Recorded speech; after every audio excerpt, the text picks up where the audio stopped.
Every passenger jet is a traveling life support system, जिसके अंदर होती है highly pressurized oxygen जो कि हमें जिंदा रखती है, और अगर वो किसी तरह निकल जाती है, a simple flight can become a living nightmare. There was nothing in front of us or to the side of us. The whole side of the plane was gone. नमस्कार दोस्तों, मैं हूँ आपका दोस्त, आपका होस्ट भामरी, लेकर के आया एक नया एपिसोड आपके फेवरेट शो दुर्घटनाएं डिजास्टर्स का। ये शो जो आप हर हफ्ते सुनते हैं आपके favourite internet radio station radio उड़ान पे, जो कि है अ फ्लाइट ऑफ लाइफ। और हर शो में हम चर्चा करते हैं इस धरती पे घटित अलग अलग समय में अलग अलग दुर्घटनाएं, अलग अलग डिजास्टर्स की। और आज के शो में हम डिस्कस करेंगे topic ripped apart, United Airlines की flight 811 Aloha 243। Everything was being sucked out of the plane. British Airways 5393. I'll never forget, his face was hitting the side screen, but he didn't blink. Mayday, mayday, mayday! Declaring an emergency! Sometimes it takes a terrible accident to expose hidden dangers and change the way the airplanes are built. Unfortunately, we wait until we have enough bodies. Too many of the changes have been, in effect, written in blood. Mayday, mayday!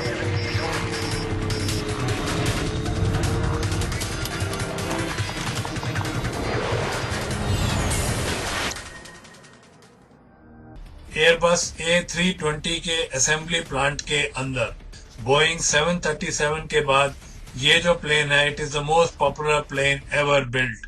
तकरीबन 2000 plane उड़ रहे हैं दुनिया भर में for different airlines.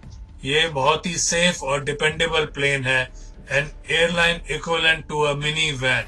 The aluminium skin on top of the Airbus A320 is less than 2 millimeters thick, equivalent to a coin.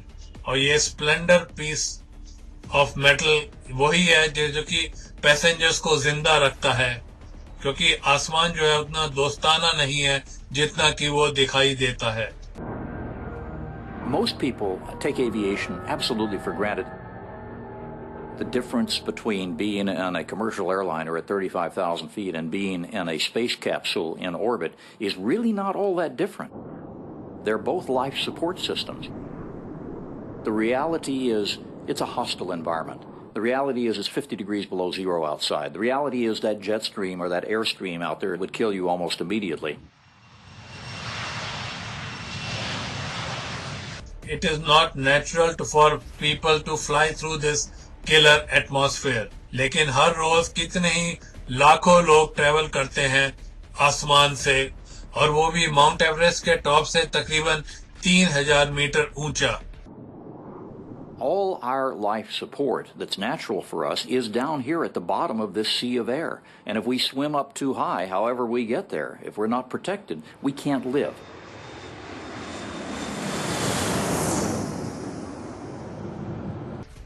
But taking oxygen up to the high level of 11,000 meters is potentially dangerous. जो हवा plane के अंदर होती है, it is pressurized so that the passengers can breathe in easily. लेकिन जैसे जैसे plane आसमान में उड़ता जाता है, the pressure outside decreases, और जैसे जैसे प्लेन हवा में उड़ता जाता है, the pressure outside decreases. जो अंदर हाईली प्रेशराइज्ड एयर होती है, वो जो है फ्यूसलाज के ऊपर बहुत जबरदस्त प्रेशर क्रिएट करती है। On an average jetliner, it means that every square meter of the fuselage must support more than 5,000 kilograms of force.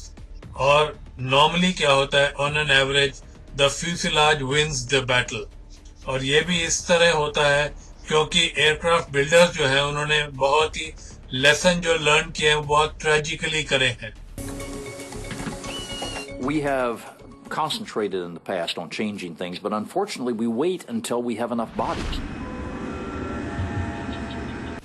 In the 1950s कितने ही series of shocking accidents जो है, they triggered off these changes which are still seen today.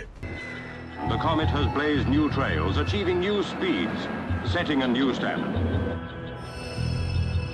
The passenger jet era began in the 1950s with the introduction of the de Havilland comet. ये पहली बार था कि जबकि jet engine use किए जा रहे थे to push the commercial planes higher than ever before. What Great Britain had at stake with the comet was enormous.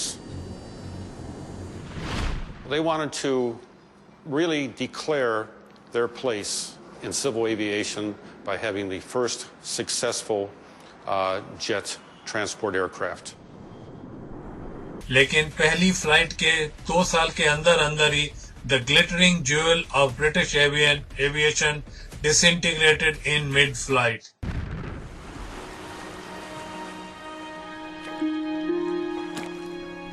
It would have been horrible. It would have been a horrible situation, but mercifully it would have been quick. What they had found with the bodies that they had recovered is the massive decompression, of course, caused the air inside your lungs to burst your lungs. At the same time, the outrush of air would tear you from your seat, and many of these people would actually smash their heads against the structure. और इस incident के 3 महीने के अंदर ही another comet disintegrated in mid flight. और जो officials थे उनको ऐसे लगने लगा था कि जो भी कॉमेट हवा में उड़ रहा है it was like a time bomb. The entire fleet is grounded. The design of the comet was actually a very sound design. There was only one thing that they didn't do, and it's because nobody knew. Engineers को इस बात की जानकारी नहीं थी, लेकिन एक बहुत ही डेडली फ्लॉ था in the comets basic design. जो जेट है उसकी बेसिक फ्लॉ को ढूंढने के लिए इन्वेस्टिगेटर्स ने एक बहुत ही बड़ा वाटर टैंक बनाया, and they immersed a strip down comet into it. The pressure in the tank was increased and decreased, stimulating the strains of a flight. The experiment ran 24 hours a day, 7 days a week. तकरीबन 3000 flight के equivalent के बाद the comet's Achilles heel revealed itself, और वो थी उसकी square windows. You have a rapid change of direction in the shape, essentially a corner. You have a high stress concentration. It gave rise to a fatigue crack, which then traveled rapidly through the rest of the structure, causing a massive decompression. The most advanced jet in the world had succumbed to metal fatigue. The airplane, with all that force behind it, suddenly unzipped itself. जो फ्यूसिलाज था उसमें इतना दम ही नहीं था कि वो अंदर से जो प्रेशराइज्ड एयर जो बाहर की तरफ आने को उत्सुक है उसका स्ट्रेन संभाल पाए। कॉमेट के साथ जो डिजास्टर हुई थी उसकी वजह से आज की तारीख में जो भी प्लेन बनाया जाता है it is much safer. Like all the other commercial planes, जो विंडोज होती हैं ऑन एन एयरबस A320 वो राउंड शेप में होती है जिससे कि प्रेशर ना बढ़ पाए एट इट्स कॉर्नर्स। आज के प्लेन्स में जो है एक्स्ट्रा पेयर ऑफ रिवेट्स लगाई जाती हैं जिससे कि कोई सभी जो स्किन है of the plane is reinforce with extra rivets, जिसके की वजह से कहीं से भी फ्यूसलाज में अगर कोई क्रैक्स आए तो वो पनप ना पाए। It's designed to go to that first row of rivets and absolutely be stopped. It's a healthy structure. It can never unzip itself. Comet crash के 34 साल बाद एयरप्लेन मैन्युफैक्चरर्स जो है उनके सामने एक और ही डेडली कैटास्ट्रोफी आती है सामने। जो एक्स्ट्रा पेयर ऑफ रिवेट्स लगाई जाती थी लोगों की जान बचाने के लिए, it was not able to withstand the relentless power of air pressure on the metal. One of the fellows that I knew at the FAA, he said, you know, the day after this accident, I had to throw away most of what I knew about metallurgy and start over.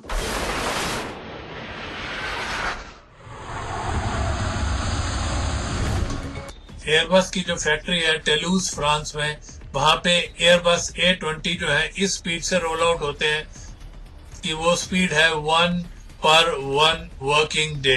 Titanium rivets जो कि बहुत हल्की होती हैं, बहुत tough होती हैं, ये फ्यूजलाज को एक साथ रोकती हैं।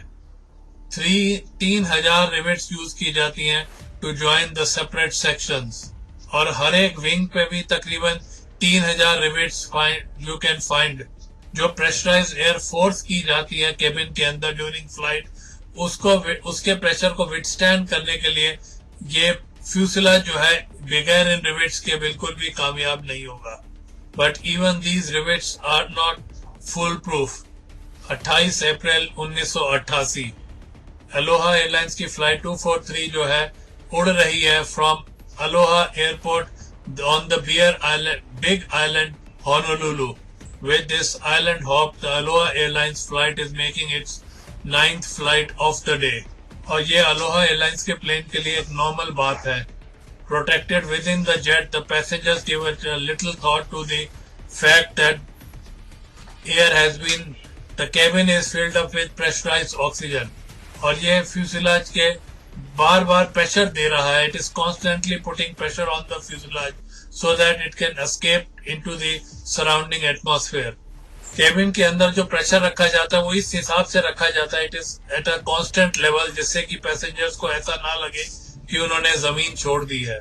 और जब प्लेन अपने क्रूजिंग लेवल पे पहुंच जाता है तो pressure outside the cabin is dangerously low. Well, what we do is extract air from the engines and use that to pressurize the airplane. And what we can do then is control the pressure inside by a series of valves.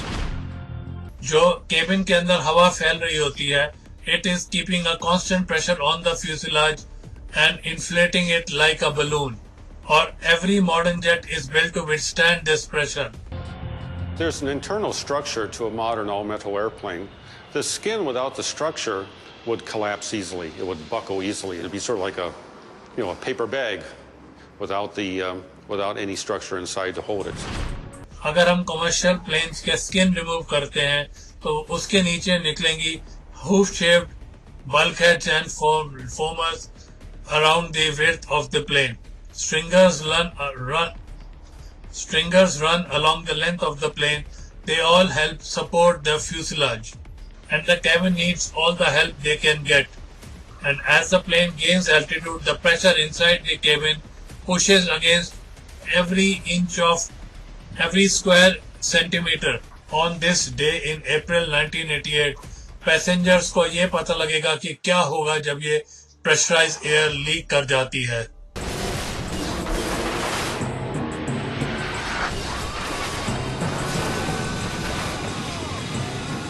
I saw a brilliant flash of light and boom. Everything was being sucked out of the plane.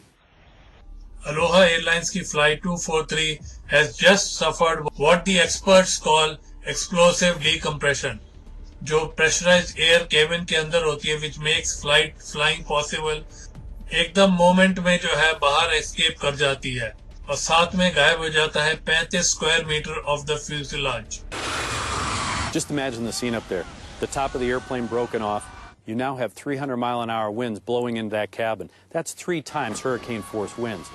Those people were dressed for Hawaii in the springtime, not minus 50-degree temperatures. Any period of time at 24,000 feet, and those people will die. What was that? We have to get down! Captain Bob Schornstheimer जो है एकदम emergency में decent करते हैं और उनकी rate of decent है 20 metre प्रति सेकंड के हिसाब से वो डिसेंट करते हैं. Stress on the damage part aircraft, जो डैमेज एयरक्राफ्ट है उसके ऊपर जो स्ट्रेस आ रहा है वो इस तरह से है कि वो उसे रिप अपार्ट कर सकता है. Woman that was sitting next to me and her husband, he was on the other side in the next row up. She was next to me and they were reaching their hands out and they were trying to touch fingers to say goodbye. ये जो plane है बुरी तरह क्षतिग्रस्त हो गया है, लेकिन सारे ऑड्स को विथस्टैंड करते हुए जो फ्लाइट क्रू है वो अपने प्लेन को किसी तरह जमीन पे उतार पाते हैं.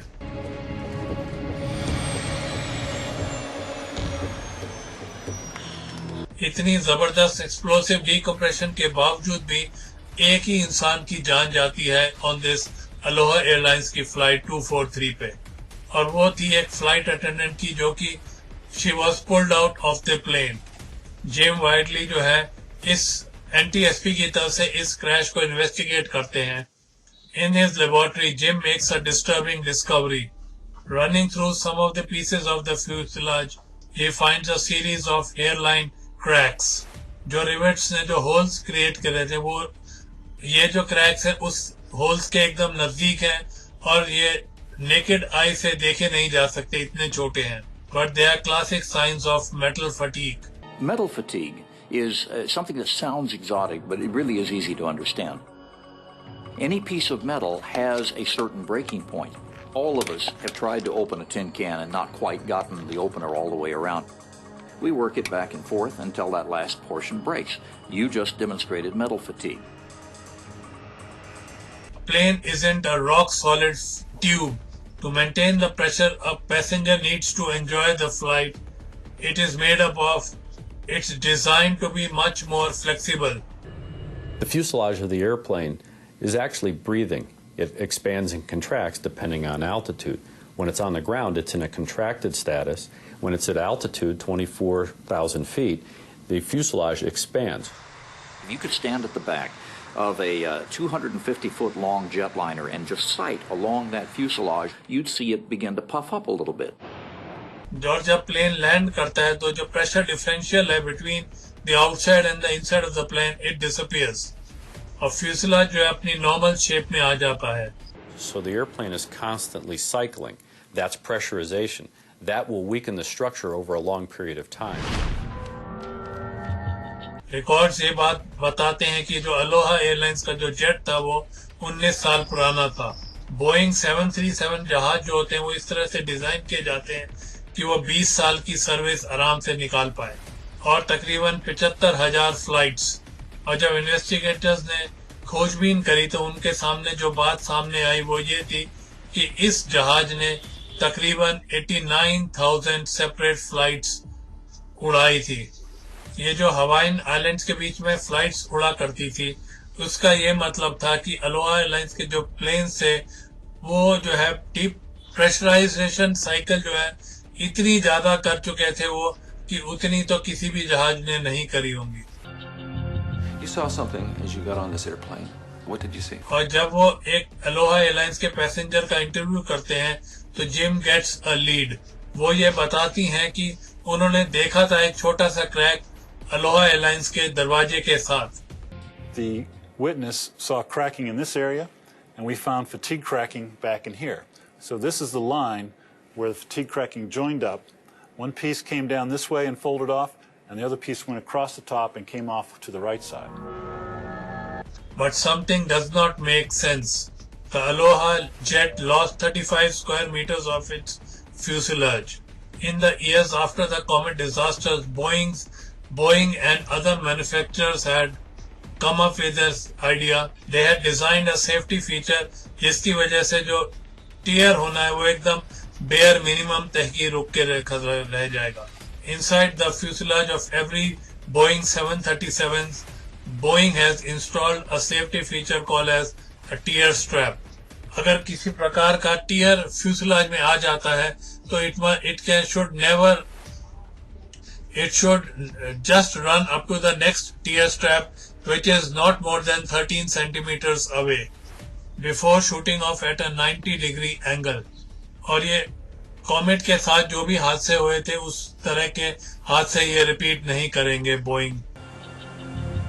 The purpose of the tear strip is to confine any kind of rip or tear in the fuselage skin to a 10-inch square, basically. The 10-inch square allows a controlled decompression and confines any structural damage to a very small area.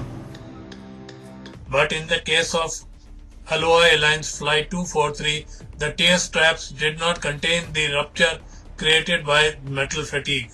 NTSB के investigators का ऐसे मानना है कि plane में कई सारे छोटे छोटे क्रैक्स डेवलप हो गए थे जो कि बाद में एक ही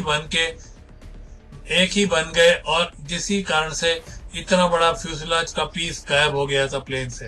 लेकिन जो जेट्स होते हैं वो खाली रिवेट की वजह से नहीं फ्यूसलाज रोकते. कॉमेट के जो डिजास्टर हुए थे उस वजह से उसके बाद ये वजह भी सामने आई थी to reinforce the fuselage of the planes. The skin of the airplane is built with several panels which overlap. और ये जो panels हैं वो एक साथ जोड़े जाते हैं by a very strong adhesive called epoxy. और जैसे कि epoxy harden होता है, these panels are then locked together by the help of rivets. और चूंकि जिम जो है इस इन्वेस्टिगेशन में फ्यूसिलाज को स्टडी कर रहे थे अलोहा एयरलाइंस की फ्लाइट 243, उनको जो है कुछ डिस्कलरेशन भी दिखाई देती है among the panels, different panels. You can see now where the dark material is the epoxy that was used to bond the two layers of the lap joint together. The white material you see here is corrosion damage of the aluminum fuselage skin. जो हवाई का climate है, it is great for tourists, but for the planes it is not good. The ocean air is humid and heavy with salt. और वो industrial epoxy को भी करोड़ कर सकती है. इन्वेस्टिगेटर्स को ये बात भी सामने आती है उनके कि जो बोइंग थी, जिस कंपनी ने अलोहा एयरलाइंस की फ्लाइट 243 वाला जेट बनाया था, उन्होंने कितने ही रिटर्न वार्निंग्स इशू करी थी रिगार्डिंग एपॉक्सी. अगर वो राइट टेम्परेचर पे नहीं लगाया जाता और अगर पैनल्स के ऊपर धूल मिट्टी है या मॉइस्चर है तो द बॉन्डिंग कैन फेल. और बोइंग ने रिकमेंड करी थी detailed inspections from time to time. But the workers at Aloha did not report any problem with the epoxy. They either never saw the compromised epoxy और अगर उन्होंने देखी होगी तो रिपेयर नहीं करा उन्होंने. The stress that's trying to pull one skin away from the other skin piece, the stresses would go through the bonding and not through the rivets. Of course, as this thing becomes disbonded, now the rivets themselves are loaded, and especially this top row of rivets. And this is the row of rivets we think that had the fatigue cracking in it. These cracks go unrepaired, and now you have an airplane that is a ticking time bomb. The fuselage of the Aloha Airlines Flight 243 was seriously compromised by many factors. Poor maintenance, the age of the aircraft, and the amount of duty and amount of flights in one day. Since 1988, we have come light years in understanding this, and we no longer leave ourselves the tolerance that used to be left to airlines to just go out and take a look at the airplane and sign it off. जो Aloha airlines का जो accident था वो एक और कदम था of making the planes more safer for the passengers. It's important to always learn from your mistakes. It's important to learn lessons from that.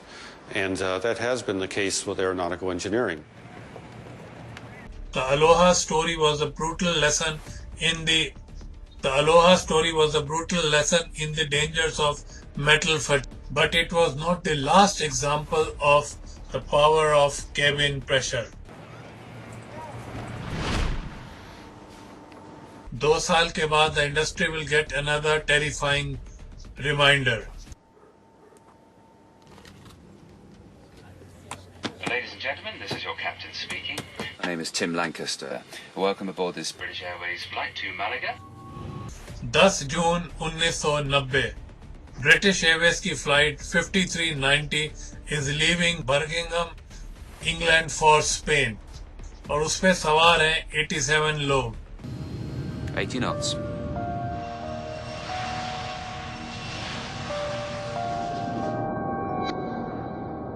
Two minutes into the climb, the pilot switched on the autopilot.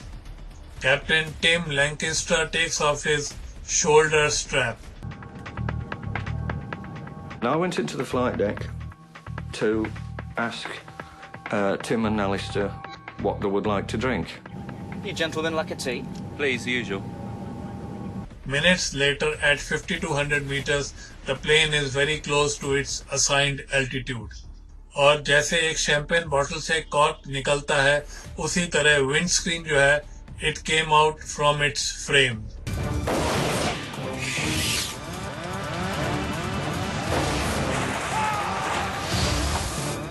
Captain Tim Lancaster is sucked out from his seat and pinned to the fuselage by blistering winds of up to 550 km/h की speed से. Temperature उस समय है -17 degree Celsius और oxygen की मात्रा भी बहुत कम है उस ऊंचाई पर. Co-pilot Alistair Atchison is alone at the controls. Ordinarily, cockpit windows cannot budge from their frames.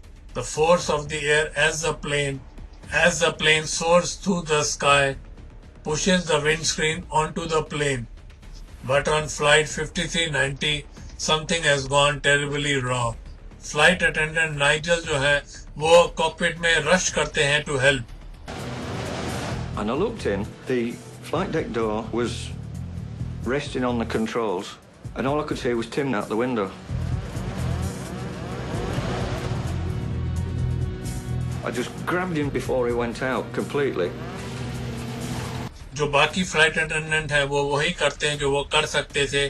को पायलट एलिस्टर एचिसन जो है स्पीड कम करते हैं और डिसेंड करते हैं very quickly.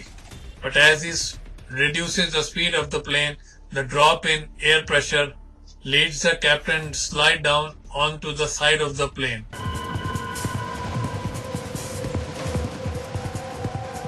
All I remember is Tim's arms flailing out. His arms seemed about 6 foot long. And I'll never forget that. His eyes were wide open. I mean, his face was hitting the side of the side screen. But he didn't blink. And I thought to myself, and I said to John, I said, I think he's dead. I think he's dead.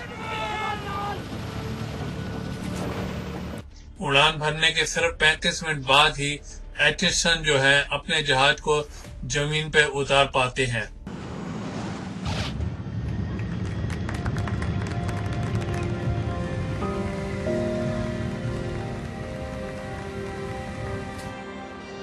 जो सबसे incredible part था इस सारी journey का वो ये था कि कैप्टन टिम लचिंसन जो है he survives this ordeal.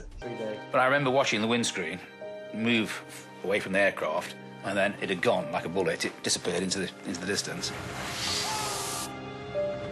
And I was very conscious of going upwards. And, well, the whole thing became completely surreal then, as it would. And I was aware of being outside of the airplane. I can remember seeing the tail of the aircraft. I can remember the engines going round. And then I don't remember much more. Tim जो है, he was pinned down to the outside of the plane for around 20 minutes. और उनको वाकई में ही आश्चर्यजनक तरीके से सिर्फ माइनर इंजरीज ही आई थी. और वो थी fracture in his right arm and wrist, frostbite और शॉक.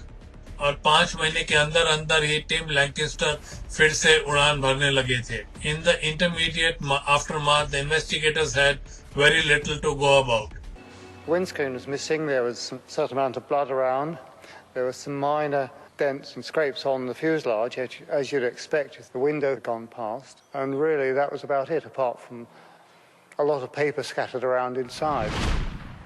प्लेन से जो है मेंटेनेंस लॉग रिकवर की जाती है. Stuart Cullen learns that the windscreen was replaced before the plane took off on this journey. Everything okay? Fine. She's just come out of maintenance by the look of it. Nothing much there. Just changed the windscreen. I wanted to find out exactly what had happened to the aircraft before it took off. Early in the investigation, the missing windscreen is found, and it contains a curious piece of evidence. There were something like 30 bolts found with it, most of which were one size short in diameter, one size too small in diameter. कितने ही planes ऐसे होते हैं जिसमें कि windscreen जो है अंदर cockpit से लगाई जाती है और इंटरनल कैबिन प्रेशर जो होता है वो it pushes against themself against them और ये जो विंडस्क्रीन है अपनी जगह पे टिकी रहती है. But on the BAC 111 the windscreen is bolted from the outside. जो प्रेशराइज्ड ऑक्सीजन का जो लेवल होता है प्लेन के अंदर it pushes against this windscreen और जो बोल्ट्स होते हैं विंडस्क्रीन में लगाए हुए they must resist this pressure. There are enough of them there that they simply can't pull out of the structure. But of course, if you then violate the very premise of that by putting the wrong bolts on, all bets are off. You're now a test pilot. जिस maintenance worker ने ये windscreen को repair किया था, change किया था, उससे जब कलिंग इंटरव्यू करते हैं तो उनको बहुत ही बड़ा सुराग मिलता है. One thing that came out was that he said, oh, the old bolts went into a waste bin in the hangar where he did the job. And they may still be there. So we rushed across to the waste bin and found something like 80 discarded bolts. जो bolts थे वो proper size के मिलते हैं उनको dustbin से, तो फिर ऐसा क्या कारण था कि छोटे बल्ब बोल्ट लगाए गए थे to repair this windscreen? And these are the ones you checked against the new ones. That's right. Yeah, I took from the carousel. There's really excellent evidence. Gold, as far as I was concerned. Instead of using the old bolts to repair this window, the ground engineer जो है उन्होंने नए ही bolts use किए थे to fix this windscreen. और उन्होंने part catalogue को check नहीं किया था कि जिससे कि वहां से ये पता लग सके कि उनके काम के लिए उनको कौन से प्रकार के बोल्ट्स चाहिए होंगे। जो उसने नए बोल्ट्स यूज किए थे वो दिखने में तो सेम थे, पर अगर एक्चुअली में देखा जाए तो वो 0.5 मिलीमीटर छोटे थे पुराने वाले बोल्ट से, और वो बहुत पतले थे जिससे कि इस काम में प्रॉब्लम आई उनको। Early in the morning working against the side of the hanger, जो टेक्नीशियन था वो ये बता पाया कि कौन से बोल्ट्स जो वो लगा रहे थे वो सही थे कि नहीं थे। उनके काम करने के कुछ घंटों बाद ही the window gave way. Faced with the challenge they weren't trained for, the crew managed to bring their plane back from the brink of disaster.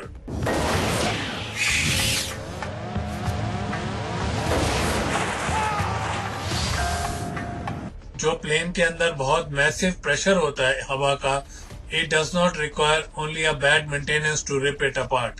वो जो प्रेशर होता है वो कहीं पे भी फ्लॉ निकाल सकता है प्लेन के डिजाइन में, and it can create a nightmare in the sky. The Airbus A320, one of the most popular jets in the sky. Every day around the world, thousands of passengers board this plane. और वो इस plane के जो obvious weak spot है उससे होके गुजरते हैं, which is a obvious weak spot in the fuselage, और वो है इस प्लेन का दरवाजा. Any hole in the fuselage is a potential danger. So engineers decide passenger doors that can't be opened in flight. It is virtually impossible. I don't use that word very easily, but it is impossible for a passenger to open a plug-type door in flight.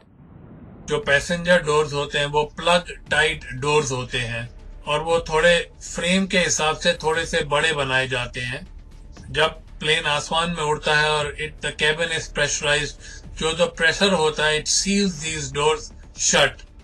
That door probably has 10,000 or more pounds of pressure holding it firmly in place in that door frame, and you have to pull it out of that door frame to get it open. लेकिन plane के सारे दरवाजे ऐसे नहीं बनाए जाते हैं। जो पेपर पे डिजाइन फ्लॉलेस दिखाई देता है वो भी जो है एक्चुअल वर्ल्ड में इट कैन रिप अपार्ट। 24 फरवरी 1989 होनोलुलु एयरपोर्ट, यूनाइटेड एयरलाइंस की flight 811 is bound for Auckland, New Zealand, और इस फ्लाइट का जो एक्सपेक्टेड फ्लाइंग टाइम था वो था 9.5 घंटे। इस प्लेन में सवार हैं 355 लोग और a full cargo of luggage. जो दरवाजे हैं वो ऑन टाइम बंद होते हैं and the plane leaves this gate at 1:30 in the morning. Tell them we can handle 33 if it's available. Okay. We did notice that there were thunderstorms 100 miles south, right on course, which was rather unusual for that time of night, so I left the seatbelt sign on. Captain Cronin's decision to keep that sign on will save lives. As the 747 plane passes just 7,000 meters, जो लोग इस cargo दरवाजे के ऊपर और निकट बैठे हुए हैं उन्हें कुछ ना कुछ अजीब सी आवाजें सुनाई देने लग जाती। Kind of a grinding noise.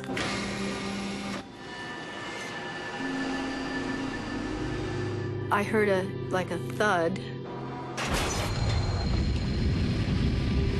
The hell? In the next nanosecond, it was pure, unadulterated pandemonium.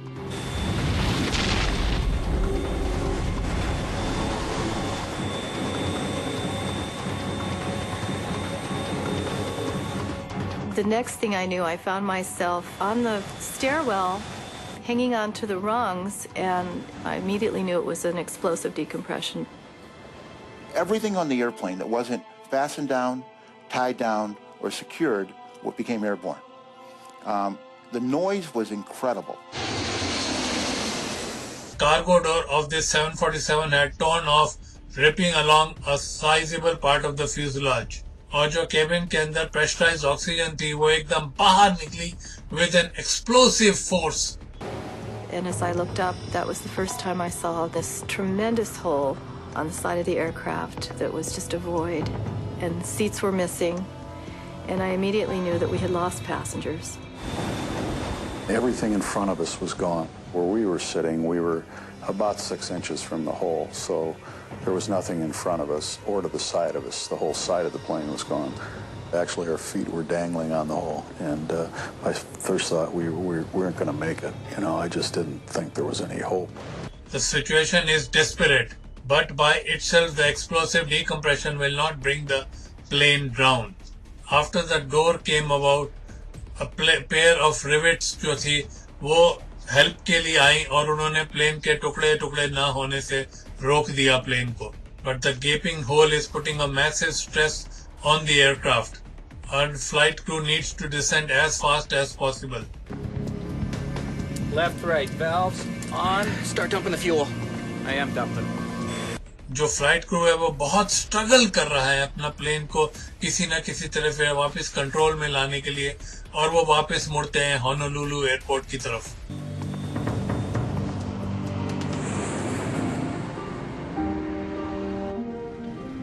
And all of a sudden we were slowing down, and I said, "Oh my God, we've landed. We're on ground." Probably the best landing I've ever made.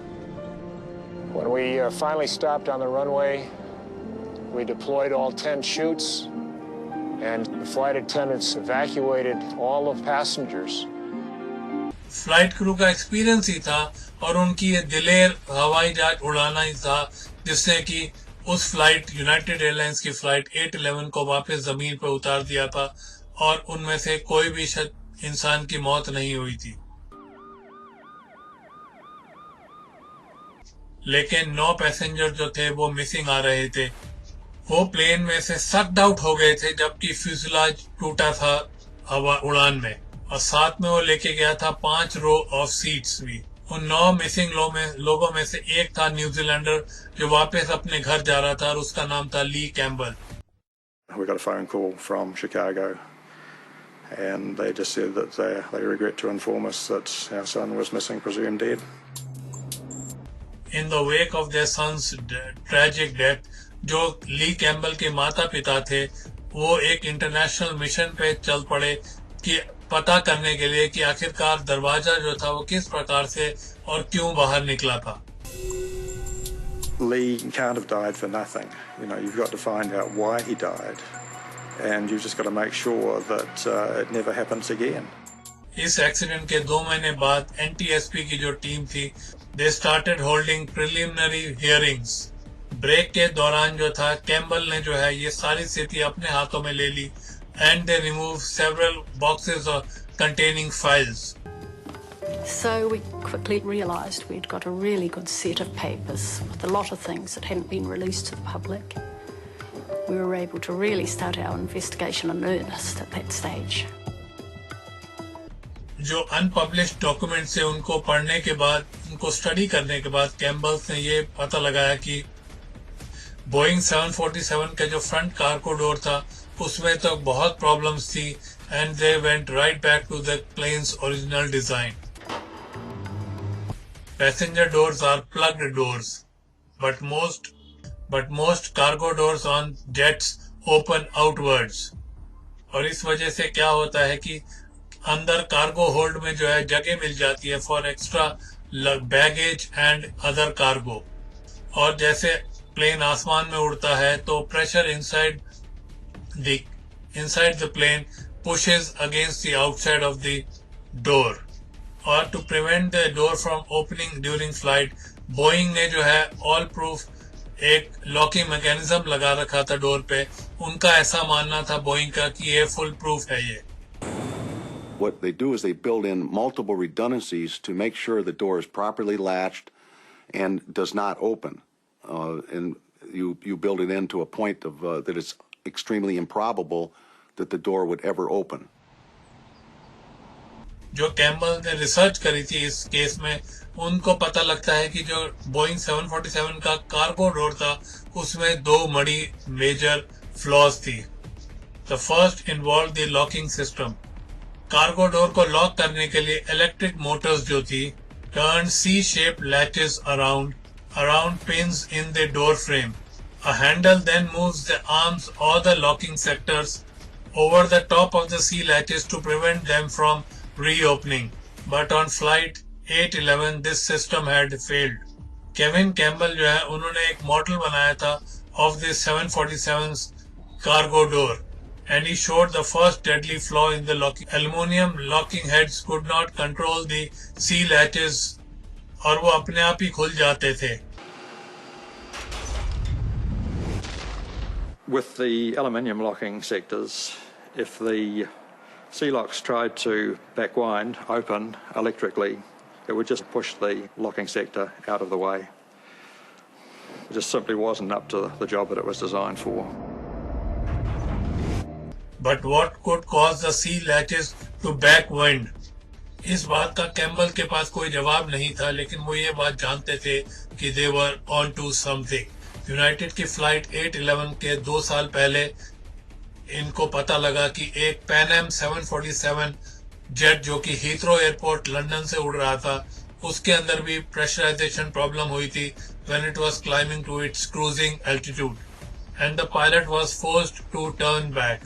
When they got back to Heathrow, they found that the door was hanging open 1.5 inches at the bottom, and all of the locks were open. When it got to the maintenance base, they found that all of the locking sectors were either bent or broken. जो passenger इस jet पे थे वो काफी खुशकिस्मत थे, and they had survived this faulty locking system. लेकिन किस प्रकार से, why, क्यों? The sea latches had turned and disabled the locking latches. As the Campbells continued to search, Pan Am report surfaces that lays out a critical role in the latching system's electrical system. When the cargo door's outer handle is closed in the closed position, a master lock switch should cut off the electrical supply, and this will stop the sea latches from turning. लेकिन switch के साथ कुछ गलत था. There was power to the door locks with the outer handle closed, and the lock started to move, and it started to force the locking sectors out of the way. The faulty power switch and the weak locking sectors was no match for the pressurized oxygen which was there in the cabin.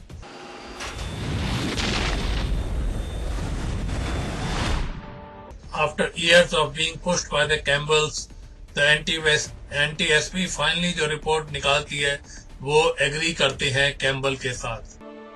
There was an inadvertent failure of either the switch or the wiring that caused an uncommanded opening of the door. It's nice that other people know that you're right and had been all along, and the support that they had given you was vindicated.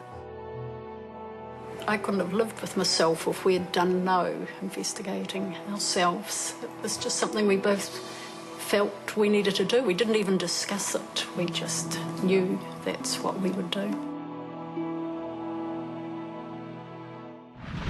United Airlines की flight 811 के incident के बाद the locking systems on Boeing 747 jets were changed और inspections बढ़ा दी जाती हैं.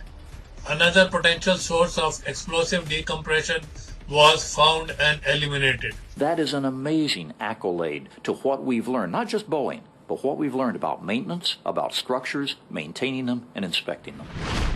Since the first jet engines pushed the plane higher in the sky, the aviation industry has struggled to harness and control the power of the pressurized oxygen. They also know that a single fault could lead to terrifying decompression.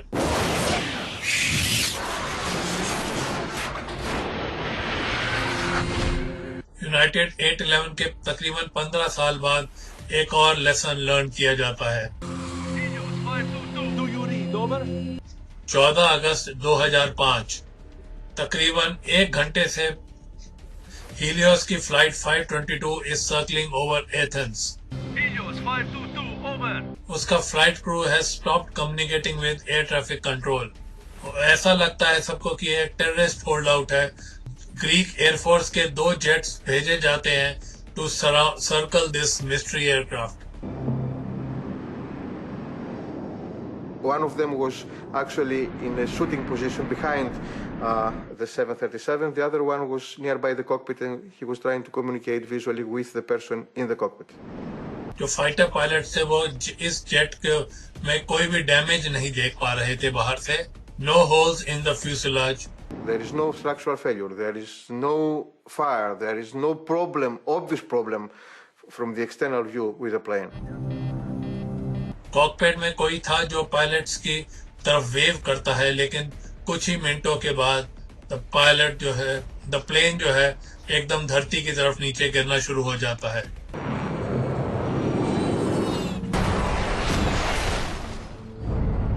जितने भी 121 लोग सवार थे इस plane में, उन सब की मौत हो जाती है इस हादसे में, और ये ग्रीक के इतिहास में वर्स्ट एयर क्रैश बन जाता है. कुछ ही मिनटों के बाद इन्वेस्टिगेटर्स जो हैं सीन पर पहुंच जाते हैं.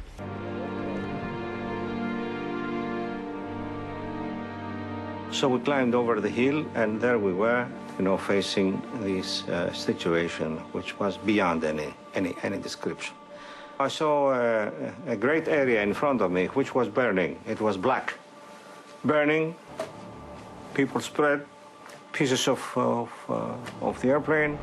The autopsies add more mystery to the case. जितने भी लोग सवार थे इस हेलियोस की फ्लाइट पे, वो सारे जिंदा थे at the moment of the crash. They did not die from inhaling a toxic substance in the airplane or from an explosion. These people died on impact. लेकिन अगर ये सब लोग जिंदा थे at the time of the impact, जो fighter pilot से उन्होंने हरकत क्यों नहीं देखी इस प्लेन के ऊपर? Akri Vossolaski was the lead investigator in this case, and he begins to dig through maintenance records. और उनको ये बात पता लगती है कि on the day of the accident, the rear door जो था, पिछला दरवाजा था, it had been checked for leaks. अपनी आखिरी फ्लाइट के आने से पहले ये जो जेट था ये साइप्रस पहुंचा था with a problem. During the trip, the cabin crew had heard loud banging and ice on the rear service door. Engineer जो है इस दरवाजे पे प्रेशराइजेशन चेक करते हैं कि चेक करने के लिए कि जो सीलिंग है वो तो नहीं खराब हो गई है इस दरवाजे की, और वो देखने की कोशिश कर रहे हैं एक leak. So explain again how you tested the pressure. When I went into the cockpit, I turned the pressurization switch to manual, switching digital pressure control unit from auto to manual. जहाज के engine को switch off कर दिया जाता है, they are turned off, और engineer जो है जहाज की ऑक्सिलरी पावर टू यूज करता है to force oxygen into the cabin. It's like looking for a leak in a tire. In this case, what you're having to do is pressurize the aircraft, use a barometer essentially to monitor the pressure inside, and look for leaks that way. A normally well-maintained jetliner of any age is simply not going to be completely airtight. You're going to have leaks. As a matter of fact, as pilots, we know that certain airplanes are going to leak more than others, and you've really got to crank the pressurization up. Pressurization check करने के बाद जो ground engineer है वो बताते हैं कि the jet is in perfect working order, but the digital pressure control is kept in the manual level. They were supposed to return the selector to the auto position. और अगर flight crew ये देख पाते हैं किसी तरह कि उनका जो स्विच है वो मैनुअल पोजीशन पे है, तो the jet will not be able to pressurize normally. और ऑक्सीजन जो कि प्लेन के अंदर होगा वो भी उतना ही थिन होगा as the pressure outside the plane. और पैसेंजर्स जो हैं वो एक्सपोज हो जाएंगे एक डेडली एनवायरनमेंट में, जिसमें कि वो सरवाइव करना उनका मुश्किल होगा.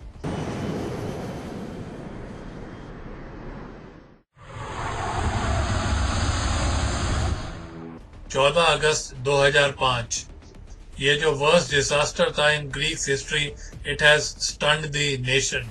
Investigators are sifting through this gruesome wreckage.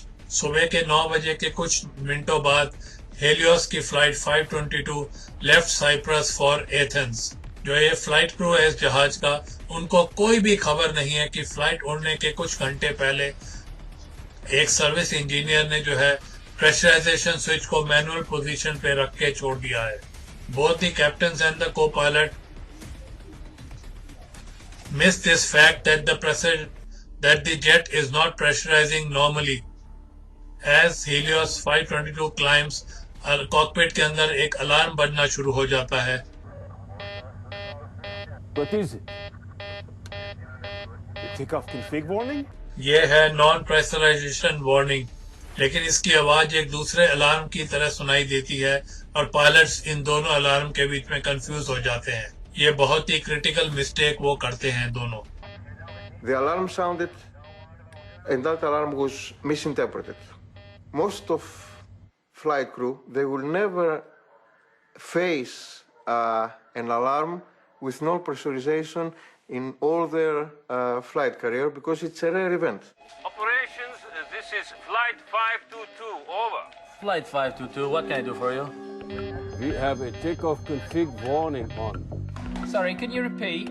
As the pilots troubleshoot with the ground engineers, life-sustaining oxygen is slowly seeping out of the plane, and eventually oxygen masks drop into the cabin, और वो cockpit के अंदर नहीं गिरते हैं. The reason that we don't have automatically deploying oxygen masks in a cockpit is simply too much up there, and if you had things popping out, they're going to hit switches that they shouldn't hit. The crew don't realize that they have a pressurization problem, or eventually both the captains and the co-pilot बेहोश हो जाते हैं. Oxygen बहुत ही पतला है सांस लेने के लिए. We're the ones that should be trained consistently to understand that ears popping, anything that indicates pressurization, you don't even talk to each other before you grab that mask and put it on.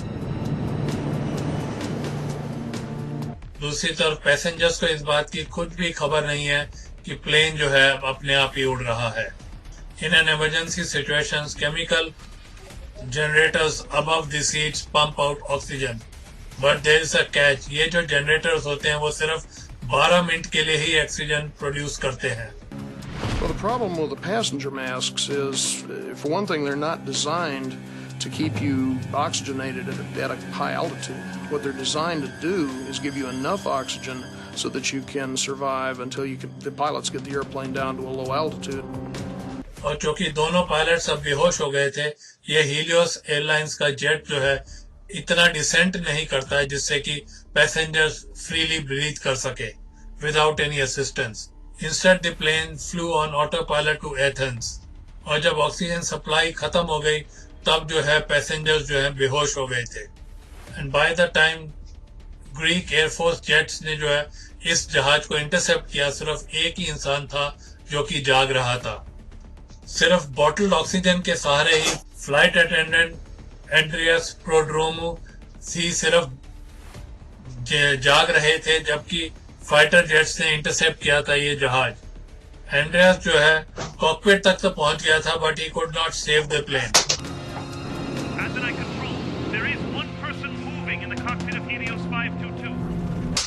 और आखिरकार जब उसका fuel खत्म हो गया तो Helios 522 crashed. Investigators ने आखिरकार वो पैनल ढूंढ ही लिया था जिसमें कि प्रेशराइजेशन स्विच था. Are you sure this is the way it was found? It hasn't been moved at all. Plane पे जितने भी 121 लोग सवार थे उन सबकी डेथ हो जाती है क्योंकि उनका प्लेन जो था it did not have enough life sustaining oxygen as it climbed into the sky. Passenger jet era को शुरू है तकरीबन 50 साल से ज्यादा हो चुके हैं, और इस एविएशन इंडस्ट्री ने कई बार दुख भरे क्षणों के साथ भी सीखा है कि किस तरह पैसेंजर जेट्स को उड़ाएं 10 किलोमीटर ऊपर आसमान में, in search of the safest plane imaginable. When you look back at all the other accidents over the last 20 years, in most cases, we were pushing the frontier of knowledge. Unfortunately, when you're pushing the envelope, you're pushing the boundaries of design, you can encounter problems that you hadn't anticipated. The history of aviation traces the flight path through tragic accidents and technological breakthroughs. Many of these accidents display the enormous power of explosive decompression.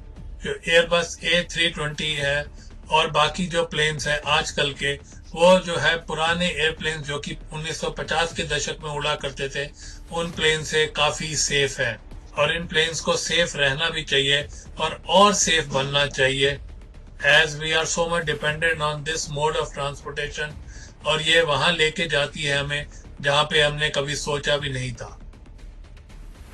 सो इसी के साथ खत्म होता है मेरा आज का episode, आपके फेवरेट शो दुर्घटनाएं डिजास्टर का। ये शो जो आप सुन रहे थे आपके favourite internet radio station radio उड़ान पे, जो कि है अ फ्लाइट ऑफ लाइफ। और आज के शो में हमने डिस्कस किया टॉपिक रिप्ड अपार्ट। अगर आपको मेरे शो के रिगार्ड कोई फीडबैक देना तो आप मुझे मेल सेंड कर सकते हैं। मेरी मेल आईडी है bhambri.r@gmail.com, यानी कि BHAMBRI.R@gmail.com। आप हमारी रेडियो उड़ान की वेबसाइट जो कि है www.radioudan.com पर जाके भी अपना फीडबैक फॉर्म भर के मुझे सबमिट कर सकते हैं। तो दीजिए इजाजत मुझे, यानी कि आपके दोस्त आपके होस्ट भाम्बरी को समेटने की। आज का शो मिलूंगा मैं आपसे अगले हफ्ते ठीक इसी दिन, ठीक इसी समय और ठीक इसी इंटरनेट रेडियो स्टेशन रेडियो उड़ान पे, जो कि है अ फ्लाइट ऑफ लाइफ। और करेंगे हम चर्चा उस आने वाले शो में किसी नई दुर्घटना की, किसी नई डिजास्टर की। तो नमस्कार, शुभ रात्रि, शबा खैर, गुड नाइट, गॉड ब्लेस।